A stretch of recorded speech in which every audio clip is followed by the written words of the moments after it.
Hi, thanks for clicking on my channel. Today's chat is about attachment and what I mean by that, and how that impacts our choices in life, our belief systems, and how we move forward. So if you're interested, stick around. Hi, thanks for sticking around. This video is about attachment. So when I refer to attachment, I'm not referring to the psychological term that is used with regards to attachment. Okay, in psychology, you'll hear people refer to attachment styles, right? Like healthy attachment, avoidant attachment, anxious attachment, and that's all referring to basically our ability to connect. Okay, and how we learn that ability in our infancy and toddler years based on the caregivers around us and how they treat us. Are we able to connect with people in a healthy way later in our life? Okay, so that's what that means.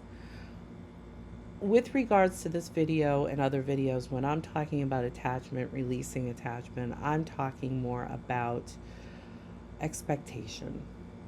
The expectation or the baggage we attach to something with regards to our expected outcomes, okay? Versus the actual connection between people, all right? So we don't want to be attached to people, we want to be connected to them. And what that allows for is, if we're connected to them in a healthy way,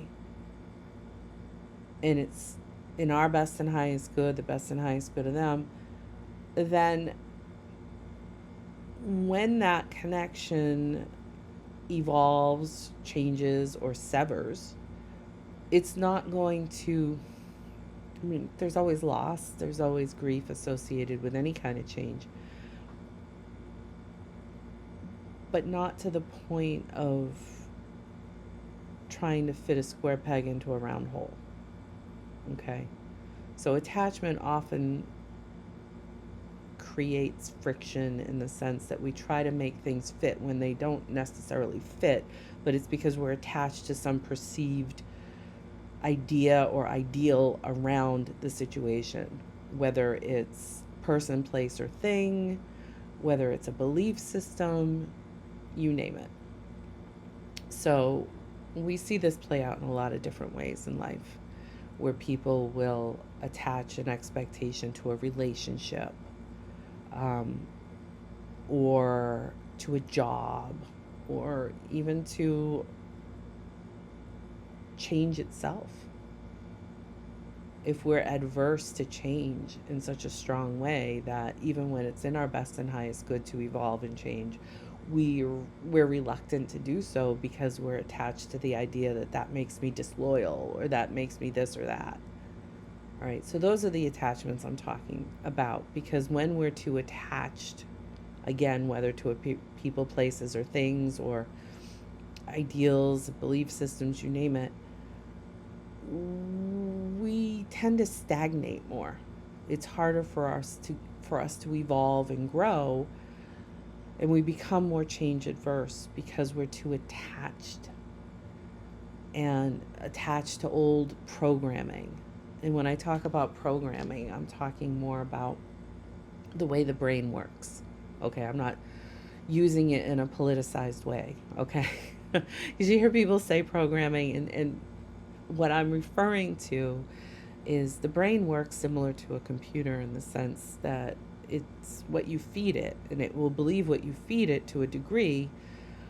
But the more you feed it similar information, the more it's going to create this a belief system, which is a neuron connection, if you will, right? Because the brain is always trying to make sense of its environment, and it's trying to keep you safe, or whatever you perceive safe to be, right? But that's the brain. It's keeping you in survival, right? So this is why we don't always have to trust our thoughts or our belief systems or how we feel, but we do need to learn from it, okay? Because it's coming up for a reason. Right? It's kind of like when people say, "Oh, how come every partner I have cheats on me?" Maybe there's something there that needs to be learned so that you can make other choices that you haven't yet integrated yet. Okay? So it's not about blaming, it's not about one person being better or worse than another. It's really about the self accountability of making these connections within yourself so that you can make decisions that are aligned with your best and highest good. And when I say best and highest good, I'm talking about healthy choices. Choices that aren't going to harm people or yourself. And I'm not talking about that projected harm, okay? Like when the world says everyone has to do this because it's going to be beneficial for a certain amount of people. No, you can't. We're not cookie cutters, okay? People are unique and we're self accountable, even when we're not self accountable, but we're meant to be, okay? Because the only way we can actually make a change is actually through ourselves, because otherwise we're just manipulating and playing God, because it's not our job to change people. It's not. We can impact, we can share, but at the end of the day, if someone's changing anything, it's based on them, not you.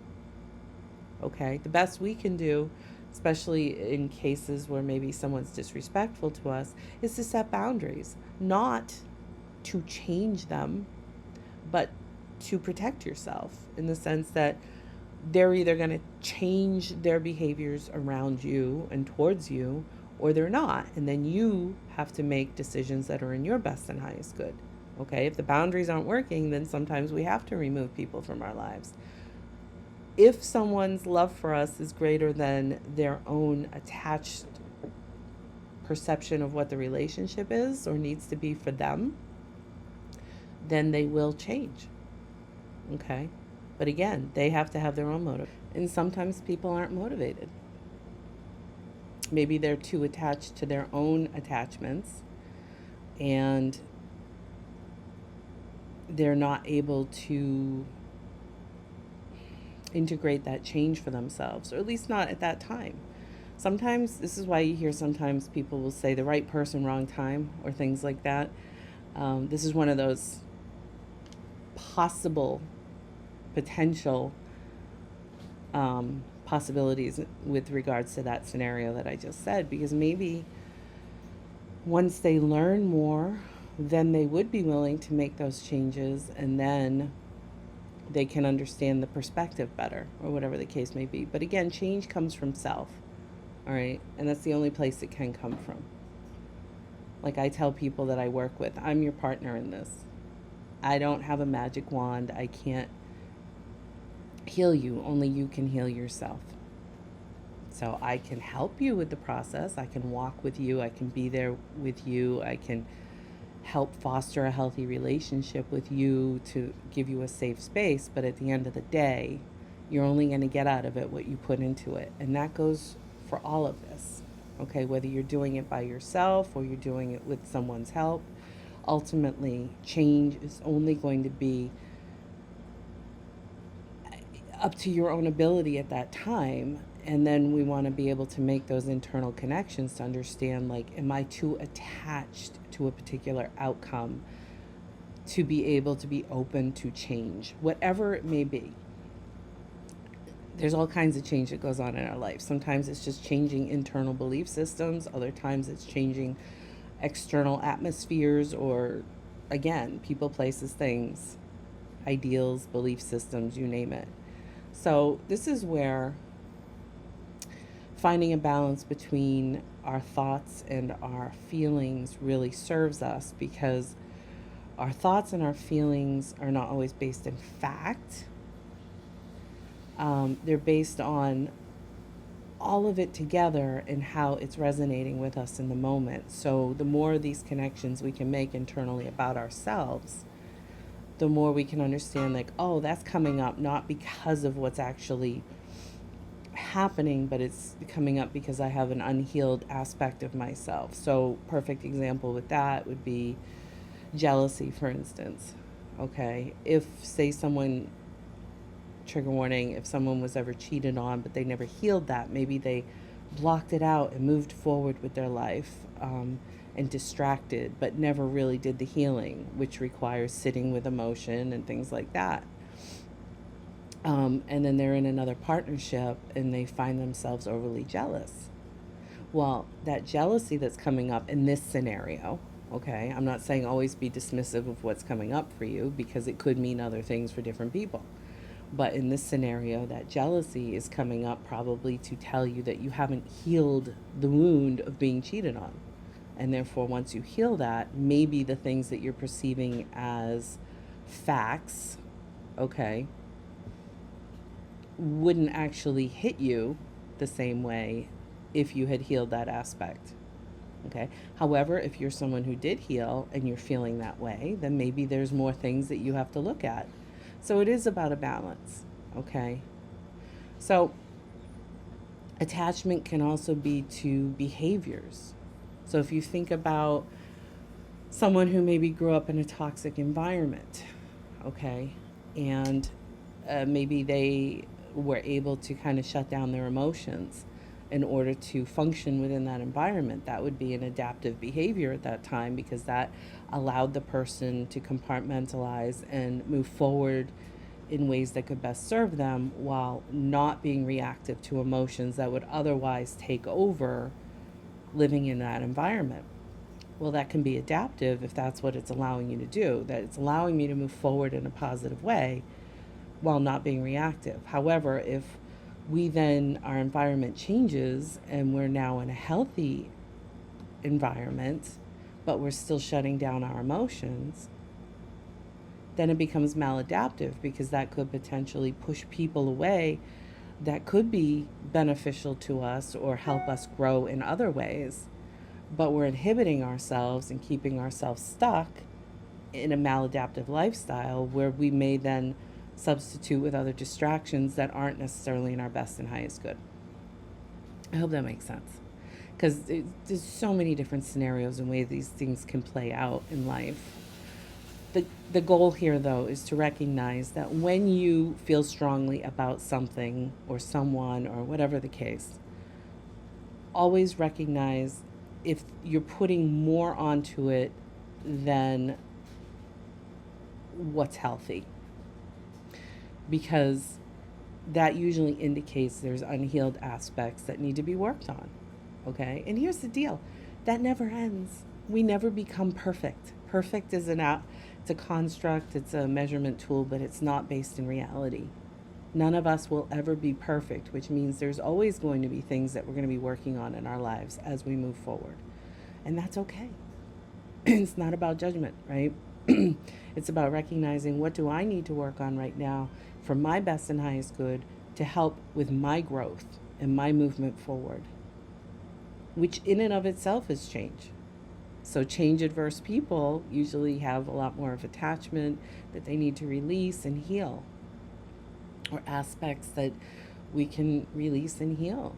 Sometimes people hold on to their wounds as a badge, not necessarily a badge of honor, but something they identify with so strongly that if I release that, who am I?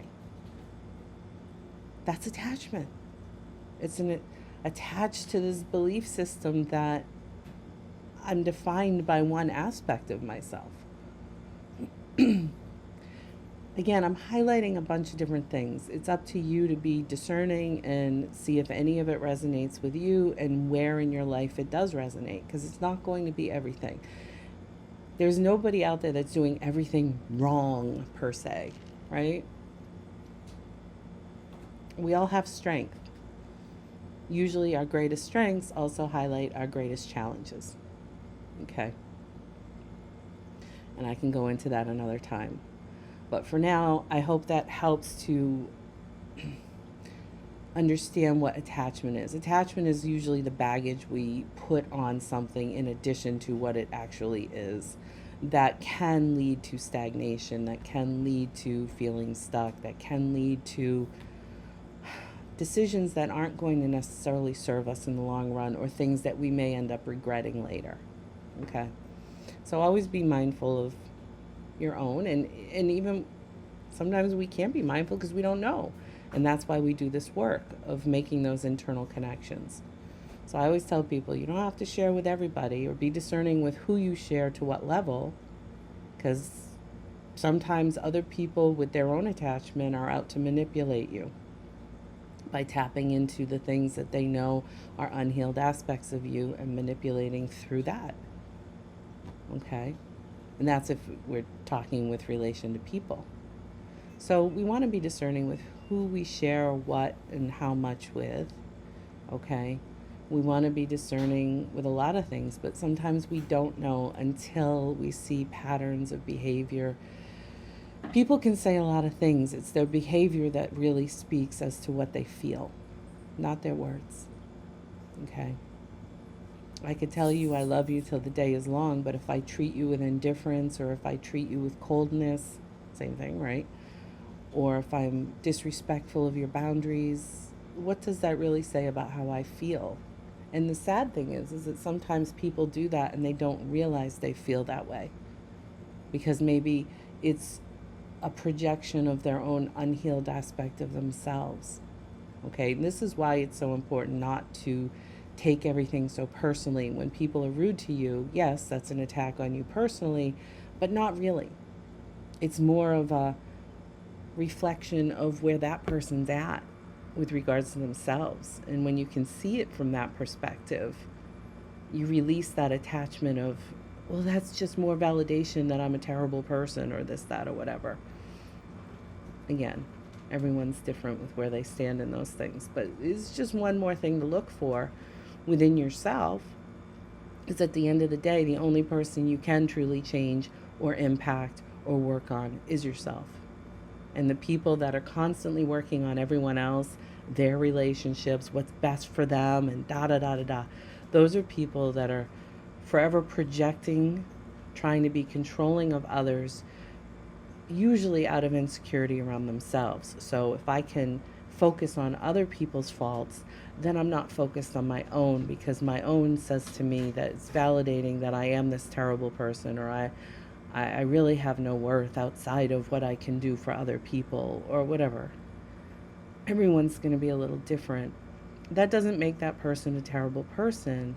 It just means they have healing that they got to work on. Okay? So this is why it's important not to judge and project on other people, because quite truthfully, the more we work on ourselves, the better we can show up for other people. Because sometimes manipulation is with good intention, but it doesn't change the fact that if it smells like a duck, quacks like a duck, walks like a duck, it's still a duck. So boundaries help people to recognize those things, and they are either, once they recognize it, are either going to do something to work on that aspect of themselves and change for the betterment of themselves and those around them, or they're not. And let's face it, some people don't. Whether they see it or not, they refuse to change, they refuse to work on themselves, and project out that it's everyone else's fault all the time, or some of the time, whatever. Again, you don't have to take that personally. Someone can still love you, just not in a healthy way, and still not respect your boundaries. And therefore, it's up to you with your boundaries to enforce those boundaries so that you don't have to sit there and subject yourself to disrespect. Doesn't mean lack of love. So you don't have to take it personally. It also is not a reflection of your worth and value.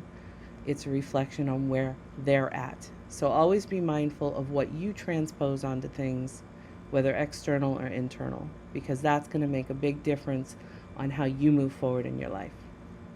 So again, if you have any questions, please feel free to reach out. Otherwise, I'm wishing you all the best, and I'll talk again soon.